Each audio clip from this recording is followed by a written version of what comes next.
शिवराज देवटे यांना जी मारहाण झालेली आहे ती अतिशय चुकीच्या पद्धतीने अमानवीय पद्धतीची ही मारहाण आहे।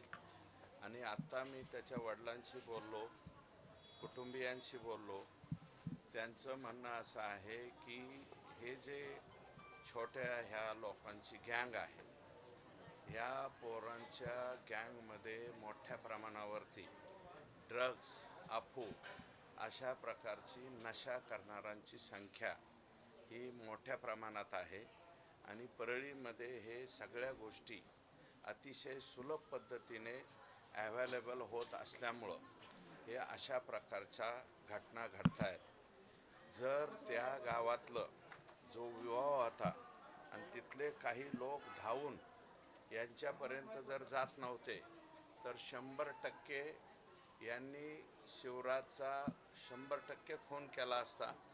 इतक्या बेकार पद्धतीने म्हणजे कत्ती, लाकडं, त्याच्यानंतर कोयते आणा, ही जी भाषा आहे, तोंडात काहीतरी करण्याची जे शब्द आहे, जे आज व्हायरल होत आहेत, तर हे एकंदरीत प्रकार पाहता हे 100% तरुणाई जी आहे ही तरुणाई नशेच्या आहारी गेलेली तरुणाई आहे।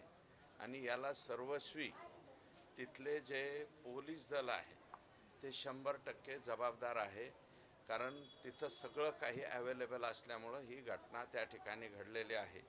आणि मी याच्यामध्ये विनंती करणार आहे की पोरसे त्या ॲक्सिडेंट प्रकरणामध्ये जे सुप्रीम कोर्टाच्या आदेशाप्रमाणे मायनर आरोपी असतानासुद्धा मेजर पकडला गेला, तशा पद्धतीच्या सुप्रीम कोर्टाच्या आदेशाप्रमाणे या ठिकाणी सुद्धा 2 आरोपी हे मायनर आहेत, ते मायनर आरोपीसुद्धा याच्यामध्ये मेजर म्हणून पकडले जावेत, अशा प्रकारची विनंती आहे।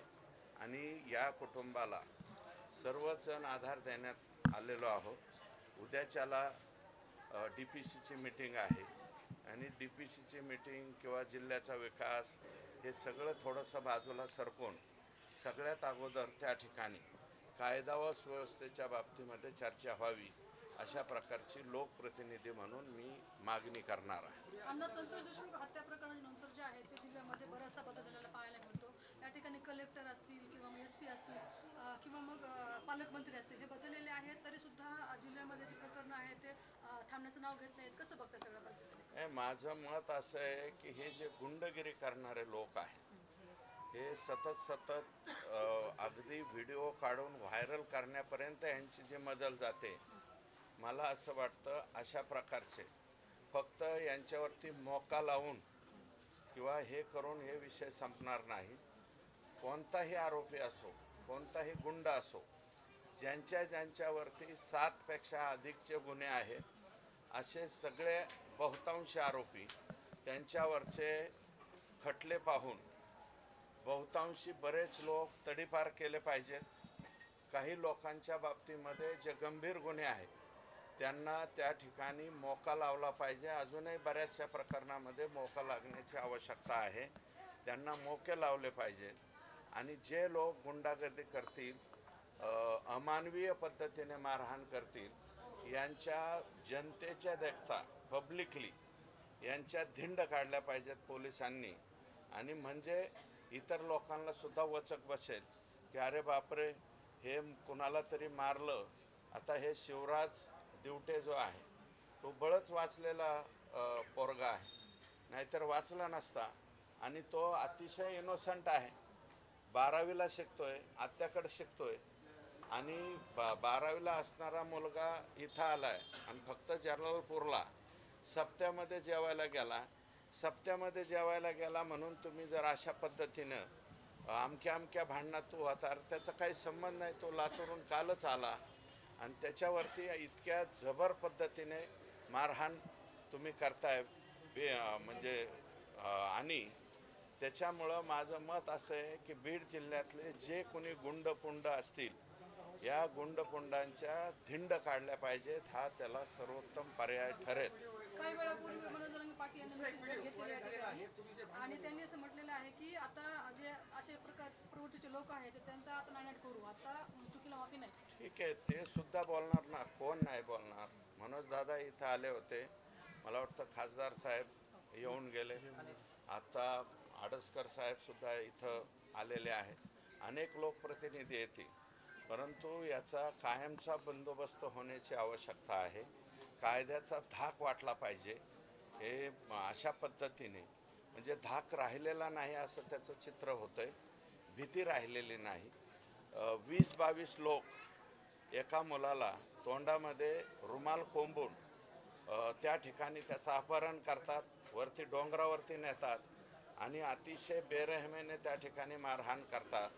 हे प्रकरण अतिशय गंभीर आहे आणि या प्रकरणाच्या बाबतीमध्ये शेवटपर्यंत आम्ही शिवराज दिवटे आणि त्याच्या कुटुंबियांना न्याय मिळाला पाहिजे या पद्धतीने आम्ही राहू. आणि इथं आल्याच्या नंतर आणखी एक बाब कळाली, त्याच्या वडिलांनी आणि त्यांनी सांगितलं की रात्री कोणीतरी 1:30 वाजता इथं येऊन त्यांचे दरवाजे वाजवत होते आणि कुणाचं तरी नाव कमी करा म्हणून प्रेशर करीत होते.